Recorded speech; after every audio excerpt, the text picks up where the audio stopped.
Hello बच्चों, आप सभी का स्वागत है आपके अपने यूट्यूब चैनल कंबोज पर। आई होप क्या सभी अच्छे होंगे। तो आज हिंदी का पेपर आप लोग के रिव्यूज़, और जैसे अब पेपर खत्म हुआ मैं भी सुबह से टेंशन में कि पेपर कैसा जाएगा कैसा आएगा। ठीक है, क्योंकि इंपॉर्टेंट क्वेश्चंस तो बता रखे थे मैंने पूरी लाइव क्लास में। आप लोग को पूरा जो हिंदी का कोर्स है वो पूरा मतलब समझ लीजिए कि महामैराथन हमने चलाई रात को। ठीक है, और उसके बाद फिर आप लोगों का इंतजार कि अब आएंगे बच्चों के मैसेज, अब आएंगे बच्चों के कमेंट्स आएंगे। तो जैसे ही पहला कमेंट आया कि सर पूरा डिट्टो वही पेपर हमको देखने को मिला जो आपने कल रात को तैयारी कराई थी या फिर जो आपने हमें पीडीएफ प्रोवाइड कराई है। ठीक है, तो यानी दिल बहुत खुश हो गया। आप लोगों के रिव्यूज़ और कमेंट्स, काफ़ी बच्चों के मैसेज कमेंट्स आए, और फिर फाइनली अब हम इस पूरे पेपर का सॉल्यूशन देखने वाले हैं, और कौन सा क्वेश्चन हमारी पीडीएफ से किस पेज नंबर से आया वो भी मैं आपको यहाँ पर बताने वाला हूँ। तो पूरा सॉल्यूशन देखेंगे। और अब तक जिन बच्चों ने सब्सक्राइब नहीं किया है चैनल को सब्सक्राइब कर लीजिए, ताकि आने वाले जो भी सब्जेक्ट्स हैं उनके इंपॉर्टेंट क्वेश्चन आप लोग को ईजिली एक्सेस हो पाए। प्लस आप अदर सब्जेक्ट के इंपॉर्टेंट क्वेश्चन अगर लेना चाहते हैं तो वो भी आपको ईजिली मिल जाते हैं। मात्र 80 रुपये में, 80 रुपये में आप किसी भी एक सब्जेक्ट की पीडीएफ ले सकते हैं, आपको सारे सब्जेक्ट की पीडीएफ मिल जाती है। तो पहले हम देखते हैं पेपर सॉल्यूशन, उसके बाद बात करेंगे कि पीडीएफ आप कैसे ले सकते हैं अदर सब्जेक्ट की। तो ये क्वेश्चन पेपर है आज का 2025 हिंदी का। तो फर्स्ट नंबर देखो, हमने फर्स्ट नंबर ना आपको बताया कि कहाँ से आएगा क्या आएगा, बट आपको पता है कि अपठित गद्यांश आता है, वो हर साल नया चेंज होकर के आता है। तो इससे संबंधित जो क्वेश्चन आंसर थे वो आप सभी लोगों ने अच्छे से कर लिए होंगे। ठीक है, तो इसको हम छोड़ेंगे, सीधा हम चलेंगे नंबर सेकंड पर। सेकंड नंबर है, दिए गए संकेत बिंदु के आधार पर किसी एक विषय पर लगभग 250 शब्दों में निबंध लिखिए। 8 नंबर का क्वेश्चन था। इसमें से आपका जो ये है हमारी राष्ट्रीय एकता, ये पीडीएफ से क्वेश्चन आया हुआ, और देश में भ्रष्टाचार, दोनों क्वेश्चन आपकी पीडीएफ जो बच्चों ने पीडीएफ ली उनको देखने को मिला होगा। देखो, राष्ट्रीय एकता अथवा हमारी राष्ट्रीय एकता। ठीक है, ये दोनों आप लोग के जो 2011-15 में क्वेश्चन बन चुका है। तो आपको कैसे लिखना था, पॉइंट आपको दे रखे थे, इसी पॉइंट के अकॉर्डिंग आप लोगों ने इस पूरे निबंध को करना था। तो आई होप बच्चों आप सभी इसको अच्छे से करके आए होंगे। ये आप देख सकते हैं, दूसरा है भ्रष्टाचार की समस्या, दूसरा निबंध भी आपको यहाँ पर देखने को मिल जाता है। ये हमारी जो पीडीएफ हमने आप लोग को प्रोवाइड कराई थी, जिन बच्चों ने पीडीएफ परचेज की थी उनको यहाँ से इजिली एक्सेस हो गया होगा। चलेंगे नेक्स्ट हमारे अगले इंपॉर्टेंट क्वेश्चन की तरफ। इंपॉर्टेंट क्वेश्चन कह रहा हूँ, नेक्स्ट हमारा जो क्वेश्चन है उसके सॉल्यूशन पर लास्ट में आप लोगों ने उपसंहार आई होप कि पूरा लिख दिया होगा। अगला जो प्रश्न है वो देखो आपका था, अपने क्षेत्र के प्रमुख समाचार पत्र के संपादक को अपने नगर गांव में पेयजल की समस्या विषय पर एक शिकायती पत्र लिखे। आपका काल्पनिक नाम चा छा जा है। तो ये क्वेश्चन में आप देख सकते हैं बच्चों, डिट्टो फोटो का भी छप करके आया है कि अपने क्षेत्र के प्रमुख समाचार पत्र के संपादक को अपने नगर में शुद्ध पेयजल की आपूर्ति अवस्था विषय पर एक शिकायती पत्र लिखिए। आपका नाम काका गा है। बस ये जो काका गा है वहां पर देखो बस इतना सा चेंज आया है, काका गा की जगह यहाँ इन्होंने दे रखा है क्या, चाचा जा।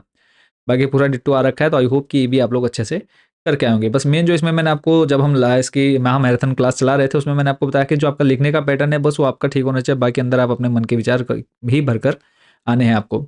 और लास्ट आपने अपना नाम और ये सब कहाँ भरना था वो आप लोगों ने आपको मैंने अच्छे से एक्सप्लेन कर दिया था। नेक्स्ट क्वेश्चन है क्वेश्चन नंबर 4। क्वेश्चन नंबर 4 में आपसे कहा है, निम्नलिखित प्रश्नों को प्रश्न खंडों को यथा निर्देश उत्तर दीजिए। अब इसमें है पहला, जीवन में उदारता आवश्यक है। ये मैंने आप लोग को अच्छे से प्रैक्टिस करा दी थी। इसको प्रश्न वाक्य में बदलना है। प्रश्न वाक्य में यानी कब, कहाँ, क्यों, कैसे, ये आपको लगाना है, और लास्ट में प्रश्न चिन्ह लगाना था इसमें। तो इसका सिंपल सा आप लोग बना करके आएंगे, जीवन में उदारता क्यों आवश्यक है, या फिर क्या जीवन में उदारता आवश्यक है। तो आप कहीं पर भी इसको आप अपने अकॉर्डिंग सेट कर सकते थे। तो इसमें आप लिख सकते हैं क्या जीवन में उदारता आवश्यक है। तो आई होप कि आप सभी अच्छे से करके आएंगे। नेक्स्ट है निषेधात्मक वाक्य। तो जब हम लाइव क्लास ले रहे थे या फिर इंपॉर्टेंट क्वेश्चन मैंने आपको दिए तो उसमें मैंने आपको बताया था निषेधात्मक यानी वाक्य में आपको कहीं पर भी एक शब्द लगाना है जिसको आप बोलते हैं नहीं। ठीक है, तो प्रत्येक व्यक्ति के मनोनुकूल आचरण करना आवश्यक है। तो यहाँ पे आप लिख सकते हैं कि प्रत्येक व्यक्ति के मनोनुकूल आचरण करना आवश्यक नहीं है। बस इतना सा आपने इसमें करना था। तो ये आप लोग देख सकते हैं। चलते हैं नेक्स्ट हमारे अगले इंपॉर्टेंट क्वेश्चन की तरफ। जो इंपॉर्टेंट क्वेश्चन कर रहा हूँ सॉल्यूशन पर, इसी के नंबर गा पर। बुमराह बहुत तेज गेंद फेंकता है। तो मैंने आपको बताया था क्रिया विशेषण। क्रिया विशेषण यानी जो क्रिया की विशेषता को बताता हो। तो क्रिया विशेषण यहाँ पे क्या हो जाएगा, तो जो बुमराह है क्या फेंक रहा है, गेंद फेंक रहा है, बट उसकी विशेषता क्या बताई गई कि जो गेंद वो फेंक रहा है वो क्या तेज फेंक रहा है। तो इसमें जो सही आंसर हो जाएगा ऑप्शन नंबर 3 हो जाएगा, तेज। ठीक है, आई होप कि इसको आप सही करके आए होंगे। नेक्स्ट है घ नंबर, कर्मवाच्य में प्रधान होता है। तो हमने वाच्य बताया था, कर्तुवाच्य, कर्मवाच्य, और इसके अलावा एक था भाववाच्य। तो तीनों वाच्यों को हमने अच्छे से पढ़ा था। तो इसमें हमको बताना था। तो इसका जो हो जाएगा सही आंसर, कर्मवाच्य में प्रधान होता है कौन, कर्म। चलेंगे नेक्स्ट अगले क्वेश्चन पर। क्वेश्चन नंबर 5, इसमें आपको संयुक्त वाक्य में बदलना था। हमने आपको संयुक्त वाक्य हो गया, सरल वाक्य हो गया, समुच्चय बोधक, और ये सब हमने आपको बहुत अच्छे से एक्सप्लेन किया था। तो इसमें है राम घर जाकर सो गया। संयुक्त वाक्य में इसको बदलना है, राम घर जाकर सो गया। तो इसका होगा कि राम घर गया और सो गया। आई होप कि आपने सेम टू सेम बनाया होगा। नेक्स्ट है इसमें, सूर्योदय हुआ और चिड़िया चहकने लगी। इसको आपने क्या करना है, सरल वाक्य में बदलिए। तो इसका आपने क्या बनाया होगा, सूर्योदय होने पर चिड़िया चहकने लगी। तो ये भी आप लोगों का सही हुआ होगा। चलते हैं नेक्स्ट गा नंबर पर। जिस वाक्य में कर्ता प्रमुख होता है उसे क्या कहते हैं। जिस वाक्य में कर्ता प्रमुख होता है उसे क्या कहते हैं। तो इसका आंसर सिंपल सा हो जाएगा, कर्तुवाच्य। ठीक है, नाम से इसका क्लियर हो जा रहा है। अगला प्रश्न है, घ नंबर निम्नलिखित वाक्य में क्रिया छाट करके सही विकल्प बताइए। अब आपको यहाँ पर क्रिया बतानी है, क्रिया यानी क्या काम हो रहा है। तो महर्षि वाल्मीकि ने आश्रम में रहकर रामायण की रचना की। तो यहाँ पर इसमें बताओ क्रिया क्या हो जाएगा, तो इसमें सही आंसर हो जाएगा रचना, रचना की। ठीक है, क्या काम हो रहा है, रचना करने का काम हो रहा है। क्वेश्चन नंबर 6 है, 6 में कहा है, निम्न में से कौन सा शब्द हरि के अर्थ में प्रयुक्त नहीं होता है। ये जो मैंने आपको टिक मार्क वाले क्वेश्चन बताए थे इस ग्रामर सेक्शन में, वही डिट्टो आपके दोनों के दोनों क्वेश्चन बने हुए हैं। तो इसका जो सही आंसर हो जाएगा वो हो जाएगा नारद। हरि के अर्थ में प्रयुक्त नहीं होता है नारद। क्वेश्चन नंबर इसी का खा है, पीयूष का समानार्थी शब्द बताइए। पीयूष का समानार्थी शब्द हो जाता है सुधा। चलेंगे अगले प्रश्न पर। ये जो है क्वेश्चन नंबर 7, ये तो आपका ये समझ लीजिए कि इसको मैंने बार बार एक ही उसी पर क्वेश्चन पर फोकस किया था। मैंने कहा ये आएगा ही आएगा, लिख करके रख लो। और ये देखो आपका फर्स्ट वाला ही पूरा सेम टू सेम आया हुआ है। तो इसमें आपका था कि लक्ष्मण ने परशुराम से क्या कहा। तो इसका आंसर आप लोग देख सकते हैं यहाँ पर।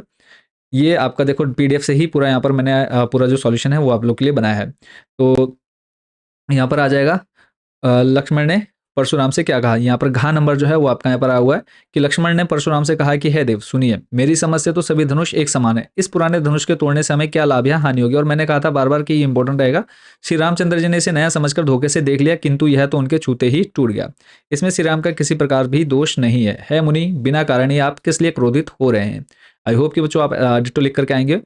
नेक्स्ट, अब इसमें देखो 3 में से 2 करने थे। दूसरा क्वेश्चन था इसमें, धनुष टूटने में राम का दोष क्यों नहीं है। धनुष टूटने में राम का दोष क्यों नहीं है। तो ये आप देख सकते हैं जो अड़ा नंबर है, 5वें नंबर पे है, उसका सेम टू सेम यहाँ पर क्वेश्चन पूछा गया। तो इसका आंसर देख लेते हैं कि धनुष टूटने में राम का दोष नहीं इसलिए नहीं है क्योंकि उन्होंने इसे नया समझकर धोखे से देख लिया और उनके छूते ही यह पुराना धनुष टूट गया है। तो आई होप बच्चों इसको आप अच्छे से लेकर के आएंगे। नेक्स्ट गा नंबर इसमें पूछा गया था, परशुराम के क्रोध का कारण क्या था। तो सिंपल सा है, धनुष का टूट जाना। तो परशुराम के क्रोध का कारण सिर्फ धनुष का टूटना है। तो बस इतना से इसमें लिखना था, ज़्यादा लॉन्ग में आपको इसको नहीं लेकर के जाना था। इसी में देखो दूसरा वाला है, ये भी आपका तो आपके पीडीएफ से ही आया हुआ, ये भी आप देख सकते हैं। पीडीएफ का ये मैंने यहाँ पे स्क्रीनशॉट ले रखा है। और इसमें जो जो क्वेश्चन आप लोग के इंपॉर्टेंट थे वो मैंने आपको यहाँ पर पूरे बताए हुए थे। तो यहाँ पे देखो, कवि ने फसल को नदियों के पानी का जादू कहा है, उक्त कथन को अपने शब्दों में व्यक्त कीजिए। तो ये वाला जब हम लाइव क्लास ले रहे थे उसमें इस वाले क्वेश्चन को भी मैंने स्पेशली फोकस करके आप लोगों को बताया था कि इस क्वेश्चन को आप अच्छे से देख लीजिए। ठीक है, और हर एक एग्जाम से पहले, जैसे साइंस के पेपर से जब आपका साइंस नेगेटिव पेपर होगा उस रात को हम लोग क्या करते हैं, लाइव क्लास लाते हैं उससे एक दिन पहले। ठीक है, शाम को लाइव क्लास रहती है आपके सब्जेक्ट की। बाकी इंपॉर्टेंट क्वेश्चन की पीडीएफ है वो हम ऑलरेडी आप लोग के लिए प्रोवाइड करा चुके हैं। तो आप लोग किसी भी सब्जेक्ट की पीडीएफ लेना चाहते हैं वो हम देख लेते हैं पहले, आप कैसे ले सकते हैं। उसके बाद बाकी जो बचा हुआ पेपर है उसका सॉल्यूशन भी हम देखेंगे और समझेंगे। तो पीडीएफ लेने के लिए सिंपल देखो क्या स्टेप है। यहाँ पे हिंदी मीडियम इंग्लिश मीडियम दोनों के लिए अवेलेबल हैं सारे important question.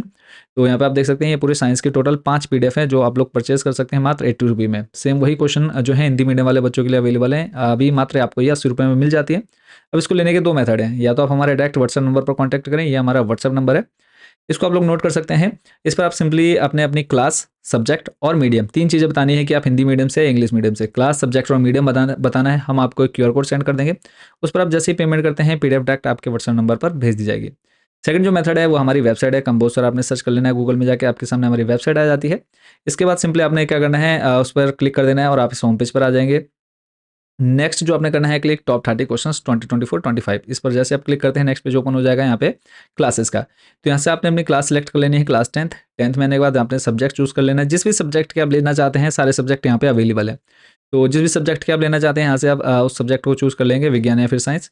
Hindi medium English medium का ऑप्शन आ जाता है, तो इनमें से आपको जो भी पीडीएफ लेनी है उस पर सिंपली आप क्लिक कर लेंगे। तो पांचों आप इनमें से किसी पर भी क्लिक करेंगे तो ये पांचों पीडीएफ आपको शो हो जाती हैं। तो इसमें से अब जो पीडीएफ आप लेना चाहते हैं ऐड टू कार्ट कर लेंगे। उसके बाद नेक्स्ट प्रोसीड टू चेकआउट, आपकी डिटेल मांगी जाएगी, वो डिटेल फिल करनी है। और उसके बाद आप नेक्स्ट पेमेंट करते ही जैसे पेमेंट करेंगे आपको डाउनलोड का ऑप्शन वहीं पर मिल जाता है, या फिर डायरेक्ट आप हमारे व्हाट्सएप पर भी कॉन्टैक्ट करके पीडीएफ डायरेक्ट ले सकते हैं। वापस चलते हैं हमारे पेपर पर। तो यहाँ पर देखो अभी हमने क्वेश्चन देखा है कि इस कवि ने फसल को नदियों के पानी का जादू कहा है, उक्त कथन को अपने शब्दों में स्पष्ट कीजिए। तो इसका देखो फर्स्ट कह रहा हूँ घा नंबर जो इसमें है कि कवि ने फसल को नदियों के पानी का जादू कहा है। तो घा नंबर का आंसर देखो क्या लिखना था आपको यहाँ पर कि कवि ने फसल को नदियों के पानी का जादू कहा है, क्योंकि यदि नदियों के जल से उसको ना सींचा जाता तो वह खेतों में लहलाती और फलती फूलती नहीं। उसके सुनहरी दानों में वास्तव ये नदियां का पानी ही चमक रहा है। ऐसे इसी में देखो खा नंबर आ रखा है, फसल के लिए अन्य किन रूपों का प्रयोग किया गया है और क्यों। तो इसका आंसर भी देख लेते हैं हम यहाँ पे। अन्य किन रूपकों का उपयोग किया गया है, ये वाला जो क्वेश्चन है ये अड़ा नंबर, फसल के लिए अन्य किन रूपों का उपयोग किया है? अड़ा नंबर जो 5वां है, इसको हम आंसर देख लेंगे कि फसल के लिए नदियों के पानी का जादू के अतिरिक्त हाथों के स्पर्श की महिमा, भूरी काली मिट्टी, संदली मिट्टी का गुणधर्म, सूरज की किरणों के संकोच का रूपांतर और हवा के थिरकन के रूपों का प्रयोग किया गया है। चलेंगे उसके बाद नेक्स्ट क्वेश्चन पर। 3 में से 2 करने थे, वो हमने देख लिए हम। सीधा अड़ा नंबर, सॉरी 8वां नंबर का क्वेश्चन है कि राम लक्ष्मण परशुराम संवाद में लक्ष्मण ने वीर योद्धा की क्या-क्या विशेषता बताई है? तो ये वाला क्वेश्चन मैंने आपको स्पेशली कहा था कि आपने अच्छे से देख लेना है। तो इसमें आप लोगों को बताना था कि वीर पुरुष स्वयं पर कभी अभिमान नहीं करते, वीर पुरुष किसी के विरुद्ध गलत शब्द का प्रयोग नहीं करते, वीर पुरुष दीनहीन, ब्राह्मण व गायों, दुर्बल व्यक्तियों पर अपनी वीरता का प्रदर्शन नहीं करते हैं। तो ये हो गया। ऐसे ही इसमें सेकंड नंबर क्वेश्चन आया हुआ है कि जयशंकर प्रसाद की आत्मकथा कविता के आधार पर बताइए कि कवि आत्मकथा लिखने से क्यों बचना चाहता है? तो मैंने कहा था कि इस कवि के पास, ये जो कवि हैं जयशंकर प्रसाद, ये सोचते हैं कि मेरे पास मतलब मेरे से भी इस संसार में बहुत ऐसे लोग हैं जिनके पास लिखने के लिए बहुत कुछ है, तो लोग मेरे को ही क्यों सुनेंगे, मेरी ही बातों को क्यों पढ़ेंगे? तो वही चीज़ आपको यहाँ पर बतानी थी। मोस्ट इंपॉर्टेंट क्वेश्चन बच्चों, मैंने आपको ये बताया था कि कवि के पास देखो आत्मकथा ना लिखने के कारण अनेक कारण हैं जिनकी वजह से वह आत्मकथा नहीं लिखना चाहता है। कवि कहता है कि संसार में मुझसे भी अधिक योग्य लोग हैं जिन्हें आत्मकथा लिखनी चाहिए। कवि का मानना है कि उसके जीवन में ऐसा कुछ विशेष नहीं है जिसे आत्मकथा के रूप में लिखा जा सके, जिससे लोग प्रेरणा ले सकें, और उसके जीवन में यदि कुछ है तो वह है अनंत दुख और सावृत अवसाद, जिसका वर्णन वह अपनी आत्मकथा में करता है। तो ये सेकंड क्वेश्चन। उसके बाद नेक्स्ट थर्ड वाला, इसको मैंने आप लोगों को बहुत अच्छे से एक्सप्लेन किया था कि संगीतकार कविता के माध्यम से कवि किस प्रकार के व्यक्तियों को संकेत करना चाहता है। तो मैंने बताया था कि संगीतकार का मतलब क्या होता है। जो मुख्य संगीतकार होता है, उसके पीछे जो उसके हेल्पर या फिर बोलते हैं सहायक, जो उसकी लय में लय मिलाने का काम करते हैं, और उन्हीं को हम क्या बोलते हैं, संगीतकार बोलते हैं। और ये अन्य किस क्षेत्रों में पाए जाते हैं? तो हमने इसको देखा था चिकित्सा के क्षेत्र में, जनसंचार के क्षेत्र में, और इसके अलावा औद्योगिक क्षेत्र में, हर जगह इस तरह के लोग देखने को मिलते हैं। तो इसका आंसर भी आप देख सकते हैं यहाँ पे। मोस्ट रिपीटेड क्वेश्चन मैंने आपको यहाँ पर ये बता रखा था। तो ये आप लोगों ने, आई होप कि बच्चों इसको भी आप अच्छे से करके आए होंगे। चलते हैं नेक्स्ट क्वेश्चन पर। क्वेश्चन नंबर 9, उद्धव द्वारा दिए गए योग के संदेश ने गोपियों की विरगनी में घी का काम कैसे किया है? तो ये भी आप लोग का बच्चों पीडीएफ से डिट्टो क्वेश्चन देखने को मिल जाता है। तो ये अभी आप लोग पढ़ेंगे सामने। आई होप कि ये सेम टू सेम आप लोग लिख करके आए होंगे। उद्धव द्वारा दिए गए योग के संदेश ने गोपियों की विरंगनी में घी का काम किया है, क्योंकि उद्धव ने गोपियों को योग और ध्यान का संदेश दिया था, जो उनके लिए कृष्ण में के विरह में और भी अधिक पीड़ा का कारण बना। गोपियां कृष्ण के प्रेम में इतनी मग्न थी कि उद्धव का योग का संदेश उनके लिए और भी अधिक कष्टदायक हो गया। वे कृष्ण के साक्षात दर्शन और उनके साथ रहने की इच्छा में इतनी तल्लीन थी कि योग और ध्यान का संदेश उनके वीर्य को और भी अधिक बढ़ा गया। तो ये क्वेश्चन भी आप लोग अच्छे से करके आएंगे। नेक्स्ट इसी में खा नंबर था कि उत्साह कविता में बादल किन किन अर्थों की ओर संकेत करता है?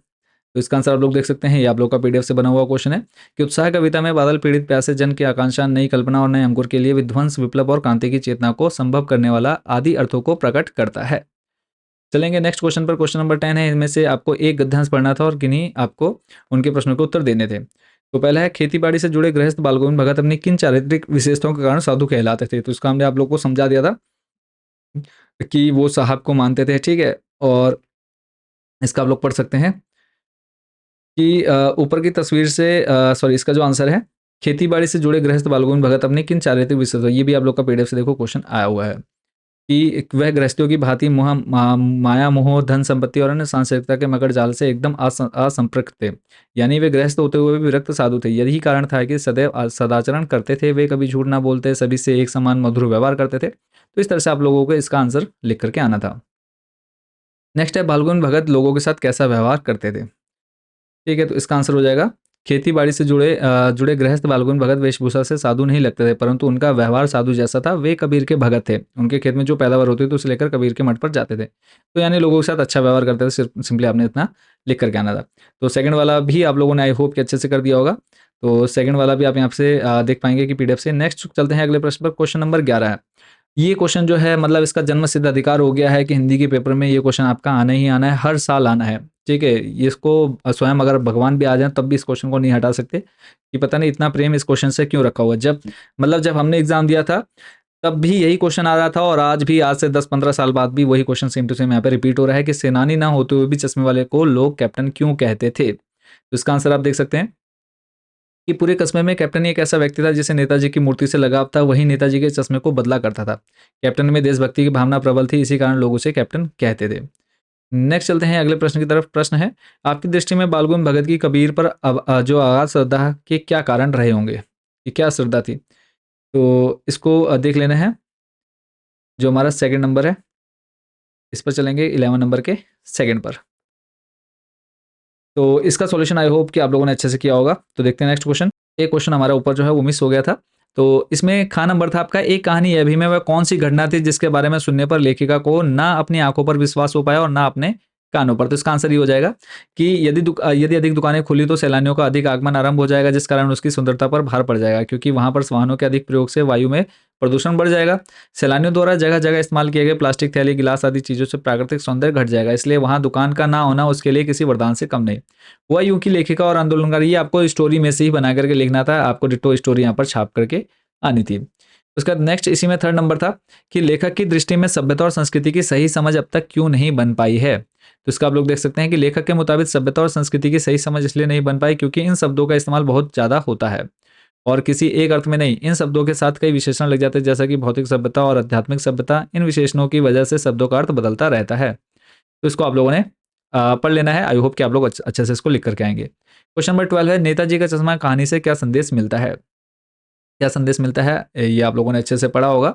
तो लॉन्ग 4 नंबर में आपको ये जो क्वेश्चन है 2 नंबर का शायद पूछा गया है, सॉरी 1 नंबर का पूछा गया, तो शॉर्ट में आपको लिखना था कि सिंपल हमें देशभक्ति की भावना के बारे में पता चलता है। वो उनमें बिल्कुल भी आडंबर नहीं था, वो अपने सच्चे मन से नेताजी की मूर्ति का चश्मा बदल दिया करते थे। इस तरह से आपको इसको बना करके लिख करके आना था।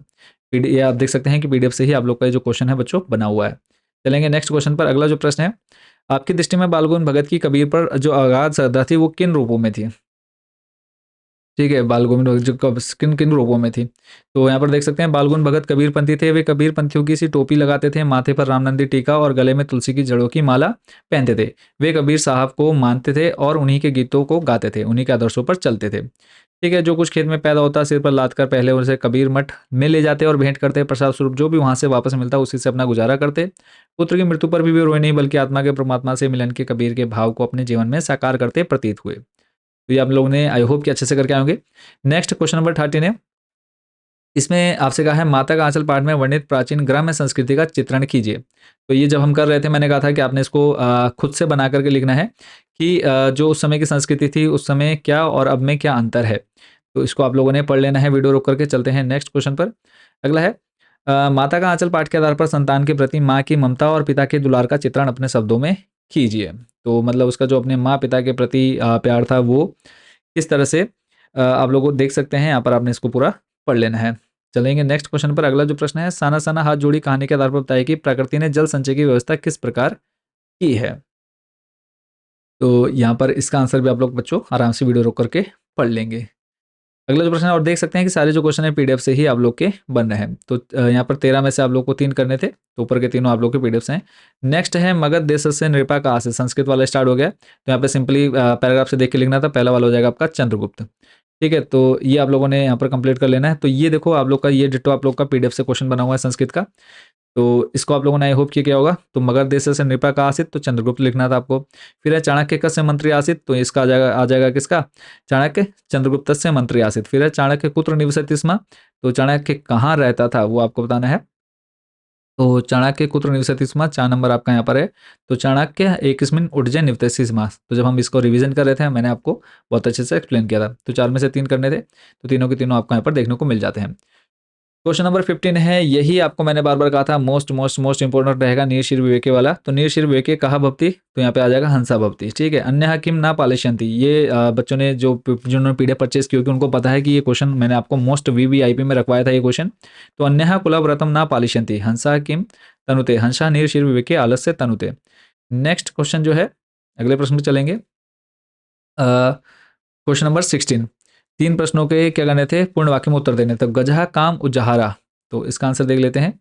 गजहा गर्जती, तो इसका आ जाएगा। नेक्स्ट है सुवर्ण जना कया तोलयंती, तो सुवर्ण जना गुंजिया तोलयंती। मुझे आंसर याद है क्योंकि मैंने कल आपको ये पढ़ाया था। फिर है हरिद्वारम नगरम कुत्र शोभते, तो आप लोगों ने लिखना था कहाँ पे।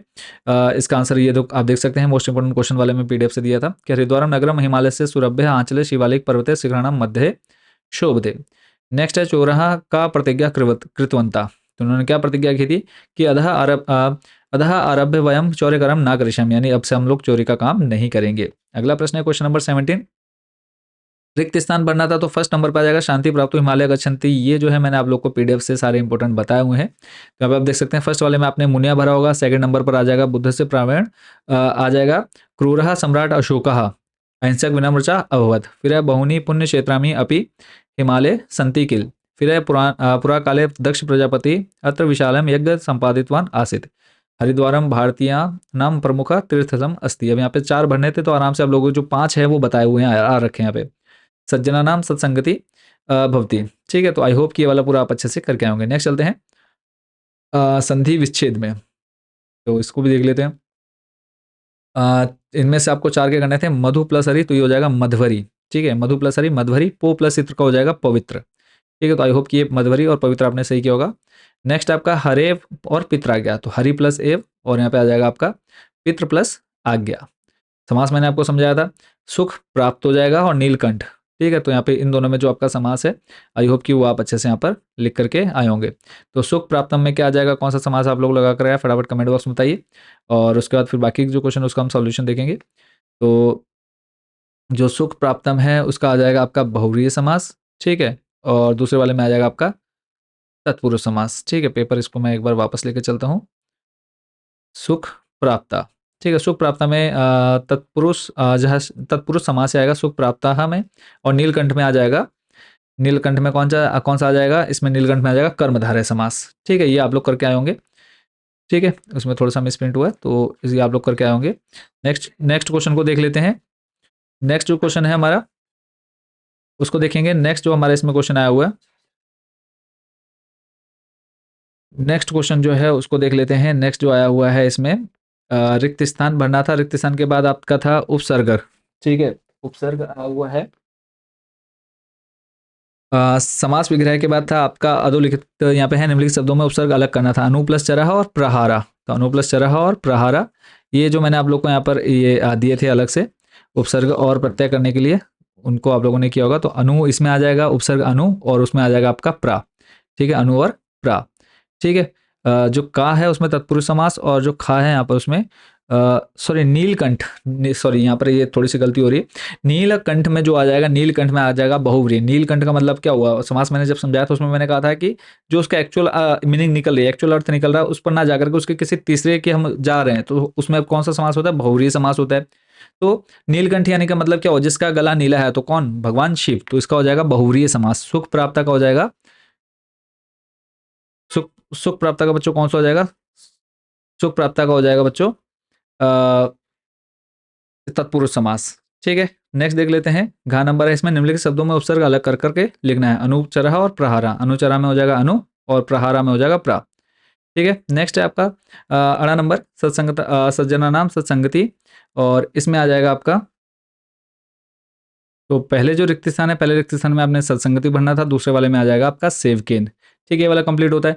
फिर उसके बाद है आप लोगों ने जो चाहे 4 वाक्यों का प्रयोग करना है, तो 4 वाक्यों का प्रयोग जो है हमने जो इसमें मैंने सिलेक्टेड आप लोग को बता दिए थे, वो आप लोग इनमें ढूंढ सकते हैं। ठीक है, इन्हीं के अंदर से पूरे जो हैं आपको शब्द मिल जाएंगे, और इनको आप लोगों ने करना था।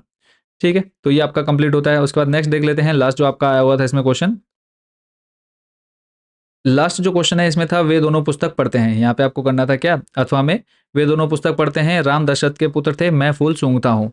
ठीक है, तो ये आ जाएगा तो पाठ्या, फिर है राम रामः दशरथ से पुत्र आसित, फिर है अहम पुष्पाणी जिगृद्धिमान। तो इस तरह से आपका ये पूरा जो क्वेश्चन पेपर उसका सॉल्यूशन आप लोगों ने अच्छे से देख लिया, और आई होप कि आप सभी का पेपर काफ़ी अच्छे से क्या होगा। अगर हम बात करें पीडीएफ से, पीडीएफ अगर 80 नंबर का पेपर है, 80 में से हम लोग सिर्फ जो अपठित गद्यांश है, ये जो है अपठित गद्यांश, उसके हम बात करें, अपठित गद्यांश जो है बच्चों आप लोग का कितने नंबर का पूछा गया था, 2 2 4 4 5 6 7 नंबर का अपठित गद्यांश छोड़ दे तो 63 नंबर का टोटल पेपर बनता है, जो हमने आप लोग को इंपॉर्टेंट क्वेश्चन बताए थे। उसमें से आप 5 नंबर का क्वेश्चन पेपर और हटा दीजिए, तो लगभग आप लोग का समझ लीजिए कि 60 मार्क्स के आसपास जो है पूरा क्वेश्चन पेपर आप लोग का बताया हुआ था।